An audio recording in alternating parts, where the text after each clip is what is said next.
The Assassin.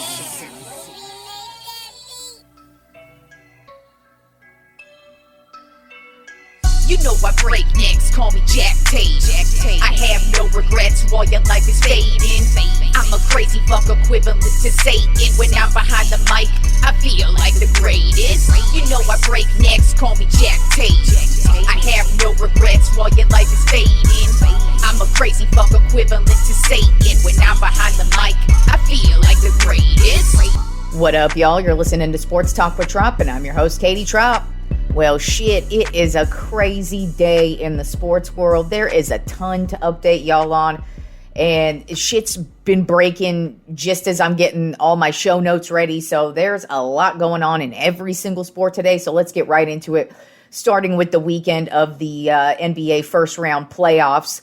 Man, we had a lot of crazy games. There's already been a sweep. One team's already moved on to the semifinals.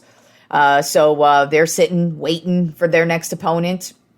But a weird theme throughout the playoffs so far is that we have been missing some star players in a lot of games, and that theme is going to continue on into the rest of this week, at least for the foreseeable future. And it's due to injuries, due to suspensions, just due to a lot of bullshit. And it does kind of suck because you always want to see the stars play, and if you are going to win a championship, you definitely need your superstar players to be playing and healthy. But right now, it's kind of up in the air with what's going on. So let's get started with the Atlanta Hawks and the Boston Celtics series.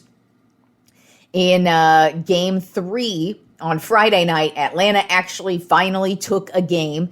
Actually, the last two games have actually been pretty decent from Atlanta. They've at least showed up these last two games, but in Game 3, it was their first home game in the series.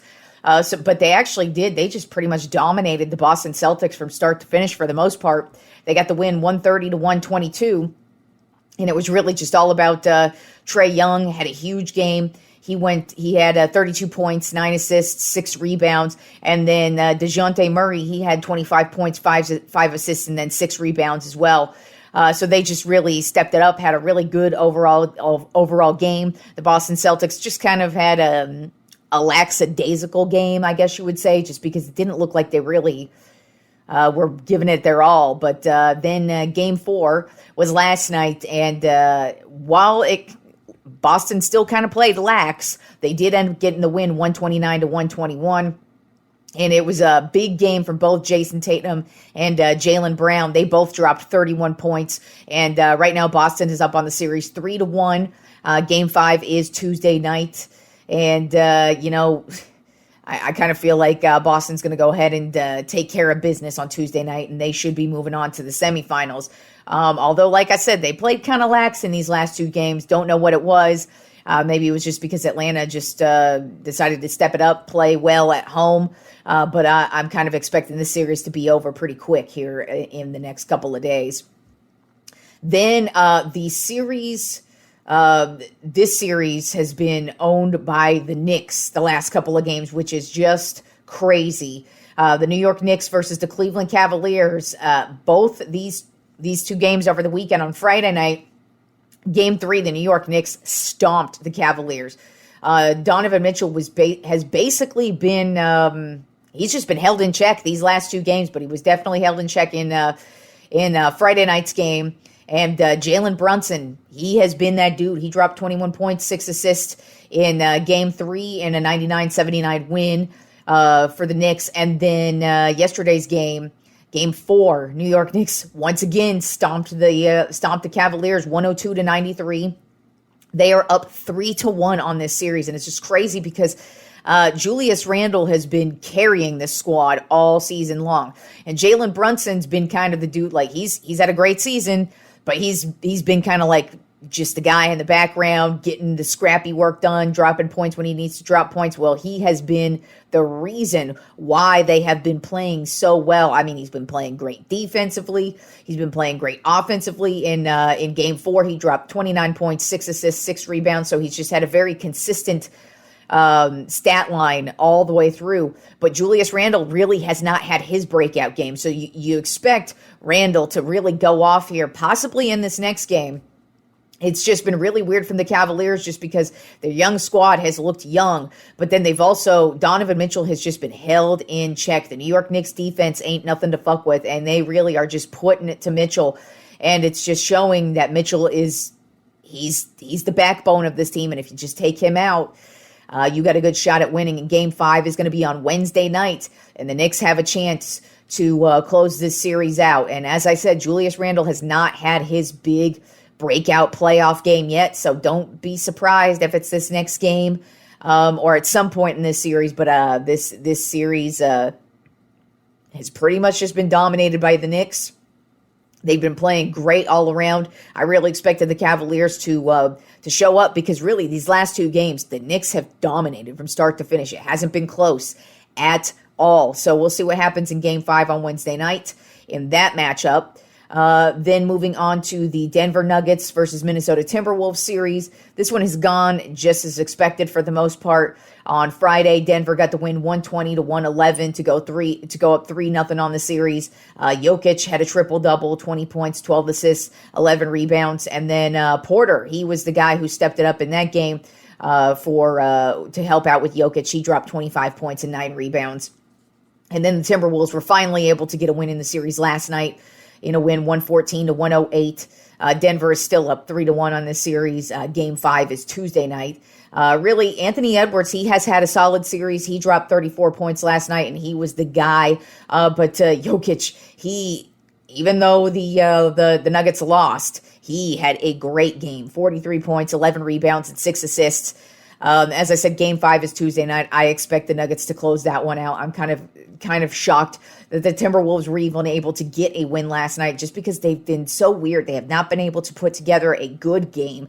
Every game has been a blowout except for last night's game. And even so, Jokic dropped 43 points, and the Nuggets could have easily won that game. It's just Anthony Edwards was just a force and would not stop. And he really was the reason why the Timberwolves were able to finally get a win in this series. But I'm expecting this one to be closed out tomorrow night as well. Then moving on to the Philadelphia 76ers Brooklyn Nets series. This one is officially over. The Philadelphia 76ers closed this one out on Saturday. They won this 96-88. And straight sweep, and good for them too, because Joel Embiid missed this game due to a knee injury, and he could definitely use the rest. So that's what the 76ers are doing right now, just sitting back, waiting for their next opponent in the semifinals. But in Game 4, Harris had a huge game. He dropped 25 points, 12 rebounds, and then James Harden had a great game as well, 17 points, 11 assists, 8 rebounds. So typical playoff Harden has not really shown up. He did have a kind of crappy Game 3, but overall, James Harden has actually showed up. And like I said, the 76ers definitely could use the rest because they need Embiid. Because as I was saying about last year's 76ers team, I felt like they had a really good shot at winning the NBA Finals until Embiid got hurt right as the playoffs began. So hopefully this is not the same thing as last year, because Embiid is a great player, and but he is... The 76ers are not going to even come close to an NBA Finals if that guy can't at least get on the court. So 76ers right now are the only team at this point in the playoffs that have moved on to the conference semifinals. Then moving on to the Phoenix Suns, Los Angeles Clippers matchup on Saturday. Man, Phoenix ain't nothing to fuck with. This team is getting really, really hot and looking really, really good. Now, Kawhi Leonard, as I mentioned, stars have been missing these games lately, and Kawhi Leonard, not only did he miss the last game, but it's looking like there's no timetable on when he's expected to come back. So even if the Clippers end up moving on to the next round, they don't know if Kawhi Leonard's going to be playing. Paul George is, of course, out, so that is a big loss for the Clippers, but still, the Phoenix Suns are clicking at the right time. They got the win on Saturday night, 112-100, and it wasn't even close. They were just dropping threes like no other. Durant and Booker are looking damn good right now. Phoenix is up on the series 3-1. Game 5 is tomorrow night, but in Game 4, Devin Booker had 30 points, 9 rebounds, 7 assists. Kevin Durant had 31 points, 11 rebounds, and 6 assists. Chris Paul had this crazy game. I mean, Chris Paul, he used to be one of the best point guards in the game. Now, of course, he's the journeyman. I mean, of course, he gets his respect. He's still tops in the league, but he doesn't usually have the type of games that he did in Game 4. He went off for 19 points, 9 assists, and he was just getting some crazy shots, crazy looks, getting some crazy rebounds. And then DeAndre Ayton also had a double-double. He had 15 points, 13 rebounds. So the starters are really putting it together, and Booker and Durant are just looking flawless and just dropping dimes like no other at this point. And like I said, Chris Paul's having a resurgence. So the Suns are getting it going at the right time. And this is a team, if they keep it moving and they get better each and every round, once the NBA Finals hit, if this team is in there for the Western Conference, everybody better be looking out for them, because Booker and Durant, it's tough. It's tough to figure out who to guard. And even when one comes off of the court to give the other one rest, they can't be stopped. And they're just dropping dimes. It was something of beauty to watch in Game 4. Like the Suns really just put together a great offensive game plan and just looked really flawless out there on the court. And like I said, Chris Paul just had this great game where he just got some great rebounds and was just in on just about every key play that needed to be made. And so all their starters are stepping it up now. Their bench is a huge question, but as I said, as this series wears on, if they go on to the next series and if they keep progressing each and every game, I feel like the Phoenix Suns are going to be a really, really difficult team to beat in the NBA Finals. Then moving on to the Miami Heat versus the Milwaukee Bucks series. On Saturday, Miami just stomped Milwaukee to the curb. Now, once again, Giannis was actually missing from that game. And that was a huge deal, obviously, because Miami won 121-99. They actually went up 2-1 on the series. And playoff Jimmy, he dropped 30 points in that game, and he's been huge in every game, including the loss. And right now, Game 4 is actually currently being played right now. It's a commercial break, so I'm not sure what the score is. But before I started the show, the Bucks were up big, and Giannis is back tonight. So I wouldn't be shocked if the Bucks end up getting this win, because the Heat have been exactly what they've been all season long. They've been so Jekyll and Hyde, up one game, down the next, and that is exactly how the series has gone so far. They're up one, down one, like they just are. So I'm not surprised that right now they're getting their asses beat. And then moving on to the Los Angeles Lakers versus the Memphis Grizzlies series. The Lakers were actually able to get a big win on Saturday, 111-101, and it was just straight domination by the Lakers. And Ja Morant was back. He had a good game.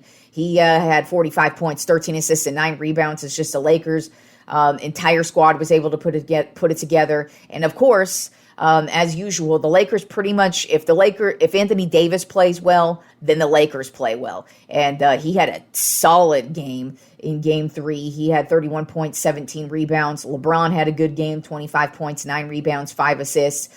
And Lakers are up right now 2-1, and Game 4 is tonight in Los Angeles. We'll see if they're able to take care of business, because right now the Grizzlies, they're also pretty Jekyll and Hyde right now, and they're not playing as consistent as they have been.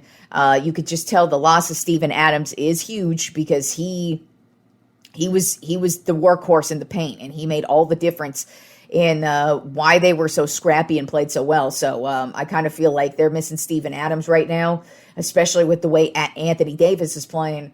Lakers are actually looking pretty decent in this series. I still don't expect them to have any chance at an NBA Finals, but it is nice to see them actually play well and have something to root for right now, at least. So we'll see what happens tonight in Game 4. And then the final series of the weekend, which has been by far the best series in all of the playoffs so far in the first round, the Golden State Warriors versus the Sacramento Kings. this has been such a crazy freaking matchup. I mean, like, it just, every game they have had, it's just been back and forth, back and forth, back and forth. And so yesterday's game 4, it was just nuts. So they did get Draymond Green back. He missed the previous game due to suspension. But I mean, Steph Curry, him and Clay have been back to the Splash Brothers days of old. They are just dropping threes, and not just the normal regular threes. They're doing it the way they used to, where Steph is like falling backwards and he just tosses up a prayer and boom, of course, it just magically swishes on through. Clay's doing the same thing. And then you've got Draymond Green playing the dirty defense in the middle, getting the job done when he needs to. And, man, Golden State eked out a huge win yesterday, 126-125. And, I mean, it was back in, like, Golden State had to lead the majority of the way through. But then the fourth quarter, about 5 minutes to go, Sacramento starts really getting going, starts chipping away at the lead. And then it's just back and forth again. I mean, the fourth quarter of every single one of these games between the Warriors and the Kings has just been fantastic to watch as a basketball fan. Right now, the series is tied heading into Game 5, which is not until Wednesday night. And it's just been a great series to watch. In the previous game, Curry had 32 points. Clay had 26 points. And then, of course, De'Aaron Fox, he's been huge for the Kings. He had 38 points. Now, unfortunately, it looks like he broke a finger in the last game, and he's in doubt for the next game. So if they're losing De'Aaron Fox, that is a huge blow to the Sacramento Kings, and that sucks just because like I said, this series has been just some great basketball to watch. If you like basketball, or if you're just a fair weather fan and you pretty much just watch in the playoffs, I hope you're watching this Warriors Kings series, because it's just been great basketball. Both teams, they match up so well against each other, and like I said, the fourth quarter of every single game so far has just been on the edge of your seat. You want to make sure you're just watching every single second of each game, and so far it's just been a fantastic series, and that's why it's tied at 2 right now. And as I said, Game 5 is Wednesday night. And then we actually had a bit of breaking news today in the NBA. Ime Udoka has officially signed on with the Houston Rockets as their next coach. I mean, we all expected Udoka to get picked up somewhere. He was basically rumored for every coaching job that's out there right now, and he ended up going to Houston. I don't know how well that's going to work out for him, just because Houston is not a good team. They're one of the worst teams in the league and have been for the last couple of seasons. But hey, they've got a pretty young squad, and since they're pretty bad, they should get a pretty decent draft pick. So we'll see what happens there. But he's got a lot of work to do with the Houston Rockets. All right, now moving on to baseball and the Tropp 10 MLB Power Rankings for this week. And I mean, the Power Rankings have been just crazy every week because the beginning of the season, usually the first couple of months, it's always up and down, back and forth, weird teams in there. But this year, there is a lot of parity and a lot of weird teams that you did not expect to be in there. I mean, still, no team in the National League West this week is in the Tropp 10 Power Ranking. So I'm just going to go ahead and talk about the National League West right now. Diamondbacks are still number 1 in the National League West. And the Dodgers, not looking too good right now. They're just playing okay baseball. I mean, they're tied record-wise with the Diamondbacks, so they are working their way back up. Max Muncy also leads the league with 13 home runs right now, so he's having a really good season. But it's actually just pretty hilarious for me to watch the Dodgers not look too good so far on the season. Not expecting it to last that long, but I'm enjoying it because I hate the Dodgers, and it was annoying having to basically put them at number 1 all freaking season last year in the Tropp 10 MLB Power Rankings. And this year, they have yet to make the rankings. But this week, I can't believe who's up here in the Tropp 5. There's 2 teams specifically who I'm looking at right now offhand where I'm like, how are they up here? And it was really difficult for me to actually kind of get the rankings, because usually the bottom, like the last couple of teams, like 7, 8, 9, 10, that area, it's usually pretty difficult for me to actually find teams. No, it was actually difficult for me to rank teams, and just because so many teams are doing well right now, but then there's teams falling off. So let's get right into it.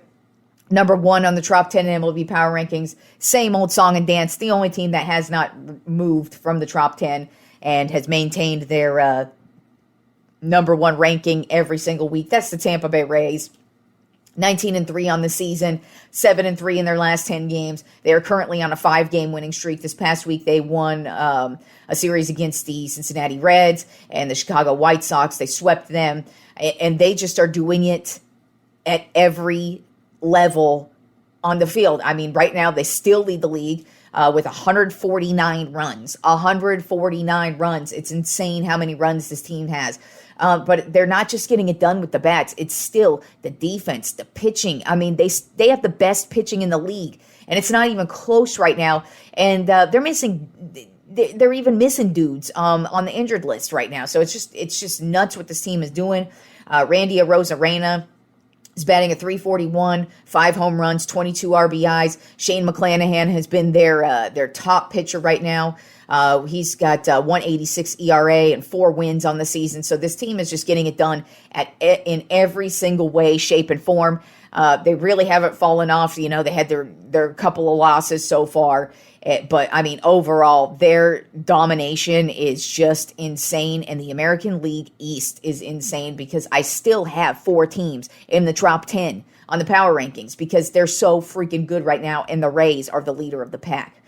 Now at number 2 on my Tropp 10 MLB Power Rankings, I cannot believe this team is not only in the Tropp 10, but at number 2, and that is the Pittsburgh Pirates. Overall record of 16-7. But I had to put them up here because right now they're on a 7-game winning streak, longest winning streak in the league right now, 8-2 in their last 10 games. This past week they swept the Colorado Rockies and the Cincinnati Reds, and I know those aren't great teams to be sweeping, but the Pirates, they're on a 7-game winning streak. Nobody expected them to even be even worthy of talking about, other than Brian Reynolds wanting to be traded. And so far, he's having a great season, batting a .294, 5 home runs, 18 RBI. So lucky for him, his team is showing up, because he probably doesn't want to be traded anymore. I mean, the big story for the most part was going to be Andrew McCutchen's goodbye, last hurrah. He signs with the Pirates. This is going to be his last season. He's heading off into retirement. And so that was basically going to be the storyline for the Pirates. And no, this team, I don't know how they're doing it, because they're basically the nobody squad outside of Reynolds and McCutchen. It's just a bunch of young-ass dudes just getting the job done, and you got to get the Pirates. They're leading their division right now. They're the top team in the National League record-wise at this current point in time. So I had to get the Pirates their due, and it was tough for me to put them at number 2. I was like, can I put them up this high? But I had to, because they're just playing so damn good, at least so far they are. We'll see how long it lasts, but so far, Pittsburgh Pirates looking pretty damn good. Then at number 3 on my Tropp 10 MLB Power Rankings, I have the Milwaukee Brewers. Overall record of 15-7. They're 7-3 in their last 10 games. This past week, they took the series against the Seattle Mariners, but lost the series to the Boston Red Sox. But Rowdy Tellez, man, this guy is having a great season. He's got 7 home runs, 17 RBIs on the season. And then their pitching has been really solid, led by Wade Miley with a 1.96 ERA and 3 wins on the season. The Brewers are just getting it done in an all-around fashion. They are scoring runs, playing great defensively, and have really, really solid pitching at this current point in time. And the Brewers have been one of the most consistent teams so far in the National League. Then at number 4 on my Tropp 10 MLB Power Rankings, another shocking, surprising team I can't believe I'm still talking about, but here they are. It's the Baltimore Orioles. They are 14-7 on the season, 8-2 in their last 10 games, and they're currently on a 6-game winning streak. This past week, they swept the Washington Nationals and the Detroit Tigers. So, yes, those are 2 crap bag teams, but they're still playing really, really good baseball. Adley Rutschman, their young catcher, he's batting a .291, 4 home runs, 15 RBI. And the Orioles, they're also just getting it done with all-around great baseball. All of their pitchers, they're coming out, getting the job done, and then their bullpen's just taking care of business. They're getting the runs when they need to. Ryan Mountcastle, he's not, his batting average not that great, but he's got 5 home runs and over 20 RBI on the season right now. So he's just raking it as well. So the Orioles, we'll talk about them while we can, because I don't know how much longer this is going to last for them.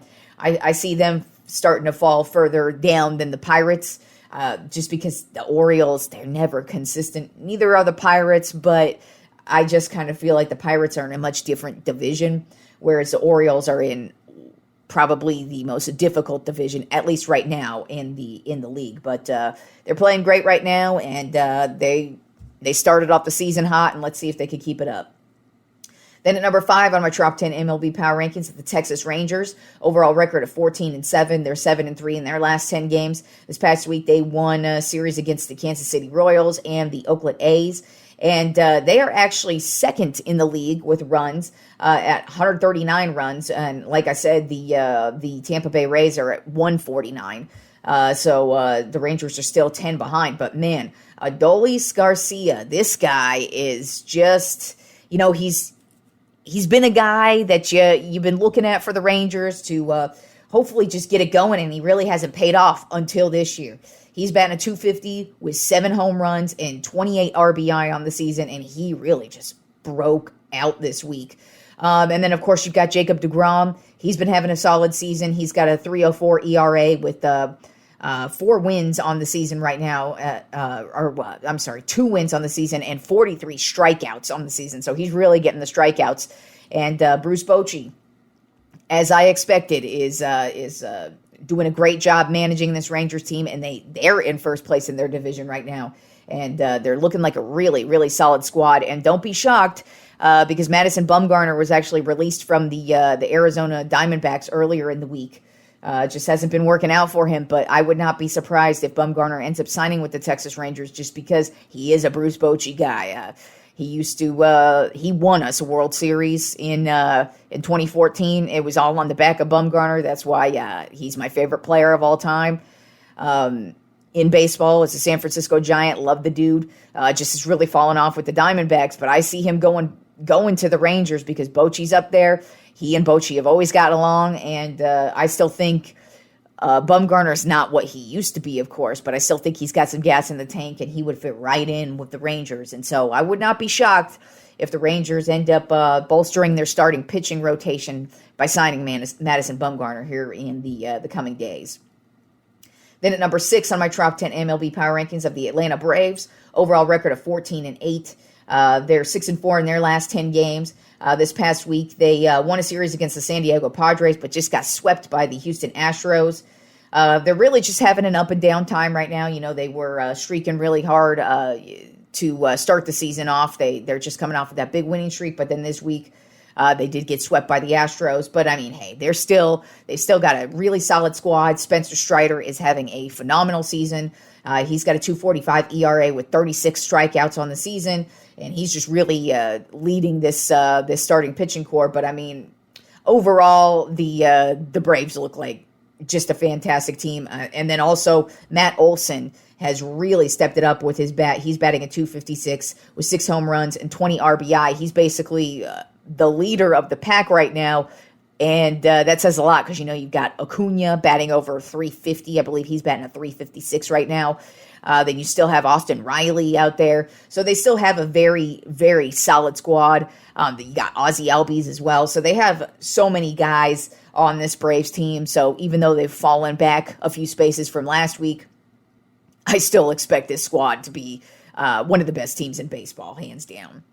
Then at number 7 on my Trop 10 MLB Power Rankings of the Houston Astros, overall record of 12-10. They're 7-3 in their last 10 games. This past week, they took the series against the Toronto Blue Jays and swept the Atlanta Braves. And they're really starting to get it going. They've started off the season kind of shaky, kind of slow. But I mean, the beginning of the season, who the fuck cares? April is when you start to get your bearings going.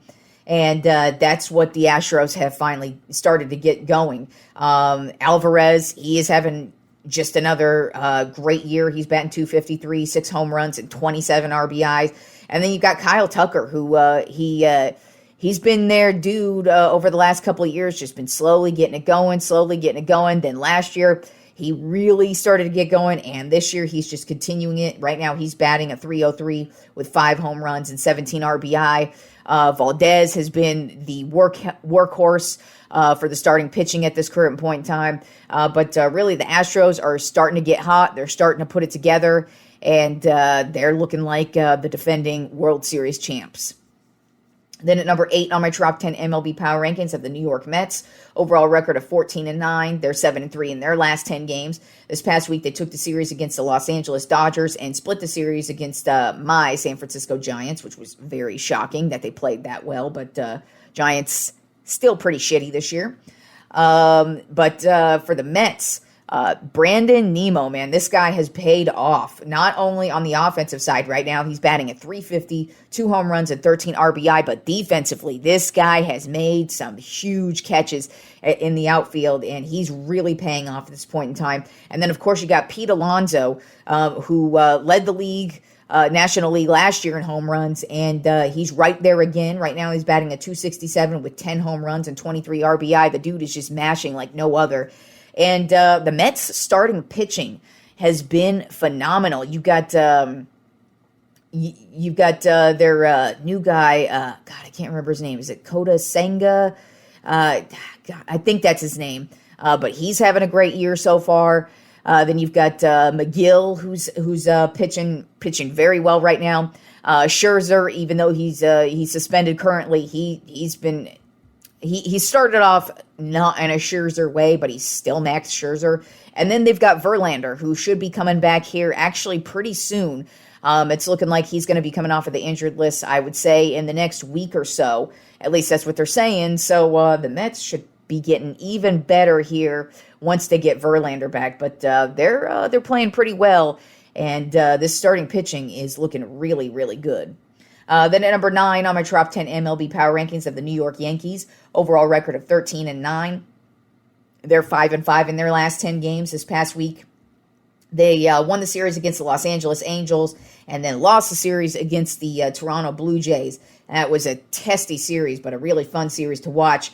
Usually you expect Aaron Judge to be leading the pack in everything for the Yankees, at least as far as hitting goes. But it's actually Anthony Rizzo. He's batting at .316 with 5 home runs and 11 RBI on the season. And that's just shocking just because he kind of had he had a good year last year, but not what we were used to from Anthony Rizzo. He kind of had a weak batting average, but this year, no, the guy is getting on base. And he's just making really big plays, and he's been a huge difference maker offensively. But the Yankees this year, it's not their offense that's been at the forefront. It's been their starting pitching, and that is exactly what they need. Man, Cole is just the guy has been great basically since he hit the league. I mean, he played for the Pirates and was phenomenal with them.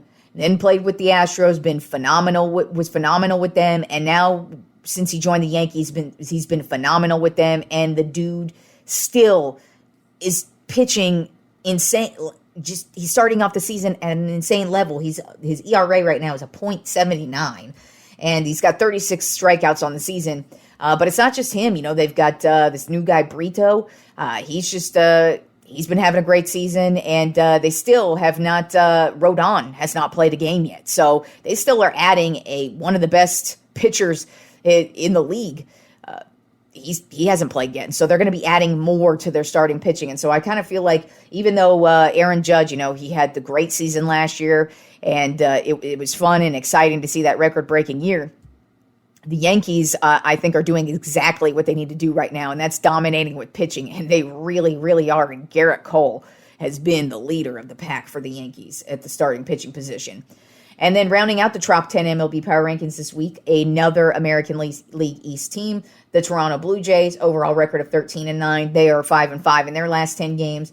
This past week, they lost a series to the Houston Astros, but they won the series against the New York Yankees. And, man, Matt Chapman has been on fire since game one. He is batting at .367 with 5 home runs and 17 RBI. And then look out right behind him. You got Vlad Guerrero Jr. batting a .341, 5 home runs and 13 RBI. And it's not even just those two. I mean, it's just all of them. And then you got Kevin Gausman, starting pitcher. He's having a phenomenal season. The Blue Jays are really putting together a good year, and it's just crazy that we still have 4 American League East teams. I mean, those 4 teams have pretty much been in the top 10 power rankings every week so far.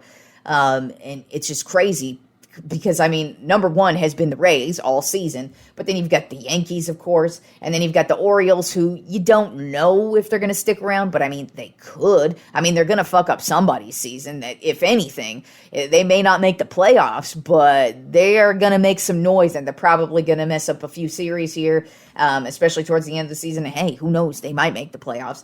And then, of course, you got the Blue Jays, who have been a very solid team, who've been building over the years, and I just kind of feel like they're a very solid squad who could make a run. So this American League East, it's very interesting to see how it's all shaping out. And so far, all 4 of those teams looking really good, and hell, even the Red Sox. I didn't expect much from them this year, but they're right in the thick of things. I don't really think they're a real contender, but they're probably going to mess some. I mean, this American League East, all these teams play each other. They're going to be they're going to be just messing things up for each other, especially once we get towards the playoffs, and once we get towards the end of the season when the division's up for grabs and then wild card spots are up for grabs. It's going to be very, very interesting to see how the entire league shapes out. But this American League East has been tops in the league. And now we actually have a little bit of NFL news. The breaking news that took for fucking ever, of course, in typical Aaron fucking Rodgers fashion. He was finally traded to the New York Jets today, but I mean, that's just how it goes with Aaron Rodgers. I mean, he drags everything out to the last fucking minute, just like he has with the Packers the last 2 seasons before, and now here we are. We've been hearing about this trade to the Jets. Even he confirmed that this was going to be happening at some point, and I swear to God, he did that interview like a month ago, and here we still are, April 24th. He finally has been traded to the New York Jets. The Green Bay Packers, basically they're switching their first round picks. So the Packers are going to get the 13th pick, and the Jets are going to get the 15th overall pick. But then the Jets also get a 2nd round pick, a 6th round pick, and then a pick next year, which could either be a 1st or a 2nd round pick. It just depends on how Aaron Rodgers' season goes. But it's about time this finally happened. I'm sick to death of hearing about it. But like I said, it's typical for Aaron Rodgers. We have to hear about him and whatever drama's going on until the very last minute of whatever needs to happen happens. And here it goes. I'm not shocked it happened today just because the NFL draft is this week. So I expect even more noise to be made. You know, there's talk that DeAndre Hopkins of the Arizona Cardinals is going to get traded at some point. And so at some point this week would probably be a good time just because, you know, draft and people are looking to draft picks at this point in time. And so it is about goddamn time that Aaron Rodgers has been traded. Now, I do think this is a great move for the Jets because it's about all they're missing. They made some solid pickups for a couple wide receivers in the offseason this year. They have a very nice rookie running back from last year, Breece Hall. Yeah, him. He started off the season real hot, then unfortunately got injured. So we'll see what happens with this offense. And their defense, though, is really solid. So I do think the Jets, I can't say they're going to be a Super Bowl contender just because they are in a difficult division. You know, they do have the Bills in that division. And then the Dolphins, they're not a powerhouse team, but they look like they have the potential to be pretty decent. But the Jets, this is a good move for them to at least compete in the division, compete in the AFC, and we'll see what they're able to do. But I can't pick them as a Super Bowl pick, but I'm definitely not picking the Green Bay Packers as a Super Bowl pick because now it is officially the Jordan Love era for the Green Bay Packers. He is going to be taking over as a starting quarterback. So far, in my opinion, I mean, we don't have a lot to go off of with him, but from what I've seen, He's not impressive at all, and I kind of feel like this is not going to be a fun year to be a Packers fan. I feel like if you didn't like last year, you're really going to hate this year. As much drama as Aaron Rodgers can be, I think you're going to miss Aaron Rodgers. Now, it is quite coincidental that Aaron Rodgers did get traded to the Jets, because that's, of course, where Brett Favre got traded to when the Packers basically tried forcing him into retirement. He retired, then he came back unretired, and then the Packers ended up trading him to the Jets. And it was not a good time for the Jets with Brett Favre, but I do kind of feel like with Aaron Rodgers, it's going to be a little bit different because this team's a little bit different. But like I said, as far as a real contender goes, I don't know about that just yet, but they're definitely much improved with Aaron Rodgers at the helm. Because like I said, no matter how much drama the dude is, he's still a great quarterback, and I feel like he wants to play for championships. That's the only thing he's got left, really, and the $50 million he's going to be making with his contract this year. But I do think it's a good move for the Jets. I really don't know why the Packers would make such a move. I guess they're probably just over Aaron Rodgers and his drama. Can't really blame them there, but I don't think the Jordan Love era is going to be a good era for the Packers. But hey, who knows what's going to shape up for you? But I kind of feel like this year is not going to be a fun year to be a Packers fan. And now, speaking of the NFL draft, that begins Thursday night. We've got the Carolina Panthers. They traded for the number 1 overall pick. It's expected that they're going to take a quarterback. They should take a quarterback. It's looking like it's probably going to be Bryce Young. Of course, everybody's always, when you have the first pick, you don't ever show your cards. But it was kind of obvious when Bryce Young pretty much bailed out on all of his final meetings with other teams. I believe it was last week. So usually when that happens, that kind of means he knows he's going to be going somewhere. And you really only know you're going somewhere if it's the number 1 overall pick. So it's looking like the Carolina Panthers are probably going to pick Bryce Young. The big quarterbacks in this draft this year are Bryce Young out of Alabama, C.J. Stroud out of Ohio State, and then Anthony Richardson out of Florida. Out of the three of them, I personally think C.J. Stroud is the better. Bryce Young, while he's got great skills, he is a small guy. And small guys usually don't fare well in the league. And I'm not talking about like short, although he is on the, quote, short side for a quarterback. But I'm just talking about his build. So we'll see. But he also has a very, very high ceiling as well. He seems like he's very coachable, and I don't doubt his skill set. It's just really, I feel like C.J. Stroud is more of a prototypical NFL quarterback than Bryce Young, but you never know when it comes to the draft. This year's draft actually is completely up in the air with who's going to get drafted. There really isn't a solid overall pick. So, I wouldn't be shocked if the Panthers pick somebody else other than Bryce Young, go with C.J. Stroud instead, but I kind of feel like it's looking like Bryce Young is going to be selected number 1 overall. Then we also have the number 2 pick is going to be the Houston Texans, number 3, Arizona Cardinals, number 4, Indianapolis Colts, number 5, Seattle Seahawks, number 6, Detroit Lions, number 7, Las Vegas Raiders, number 8, Atlanta Falcons, number 9, Chicago Bears, number 10, Philadelphia Eagles, number 11, Tennessee Titans, number 12, Houston Texans, number 13 is going to be the Green Bay Packers. As I said, they just got that today from the New York Jets. Number 14, New England Patriots. Number 15, the New York Jets from the Green Bay Packers. Then the number 16 pick is going to be the Washington Commanders. Number 17 is going to be the Pittsburgh Steelers. Number 18 pick is going to be the Detroit Lions. 19 is going to be Tampa Bay Buccaneers. 20 is going to be the Seattle Seahawks. The Miami Dolphins were supposed to be the number 21 pick, but they had to forfeit their pick due to their tampering with Tom Brady charges that came about months ago. So there's only going to be 31 overall picks in the first round this year. Then at the 21st pick is going to be the Los Angeles Chargers, 22nd Baltimore Ravens, 23rd Minnesota Vikings, 24th Jacksonville Jaguars, 25th New York Giants, 26 Dallas Cowboys, 27 Buffalo Bills, 28 Cincinnati Bengals, 29 the New Orleans Saints, 30th pick the Philadelphia Eagles, and the 31st pick is going to be the Kansas City Chiefs. Of course, things can change throughout the rest of the week, and I expect things to change throughout the rest of the week, especially on Thursday. But the draft kicked off Thursday night and is going to be rolling all through the weekend. So that's our little bit of football, but we've got the NBA playoffs rolling on through.